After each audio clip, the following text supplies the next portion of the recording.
харилцах дансны орлогыг бүртгэхдээ мөнгө өрнгийн модулын харилцагын орлого цонхыг дуудана.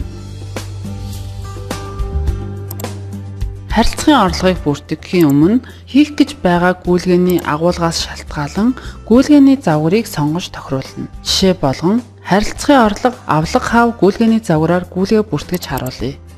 Баримт бүртгэж байгаа он сар болон харилцах дансны кодыг сонгож тохируулах бөгөөд ихэвчлэн энэ цонхон дээр хамгийн сүүлд ашигласан харилцах дансны код автоматар бүглэгдэн гарч ирнэ. Гүйлгээний утга гэсэн хэсэгт системд бүртгэлтэй бэлэн гүйлгээний утга сонгож тохируулах боломжтой бөгөөд мөн энэ цонхноос нэмэх, засах, устгах товчны тусламжтайгаар өөрчлөлтийг бүртгэж болно. Сонгосон гүйлгээний утгын ард нэмэлт мэдээлэл оруулах боломжтой. Гүйлгээний дүн гэсэн хэсэгт хүлээн авч байгаа орлогын дүнг оруулна. Мөнгө түшаагч гэсэн хэсэгт харилцагчийн мэдээллийг сонгож өгнө. Мөн шаардлагатай бол нэмэлт мэдээллүүдийг нэмж бүртгэж болно. Энэ цонхны зүүн доод буланд байрлах цэнхэр өнгийн хавцсан дээр дарж мөнгө түшаагчийн өглөг авлагын үлдэгдлийн мэдээллийг харах боломжтой.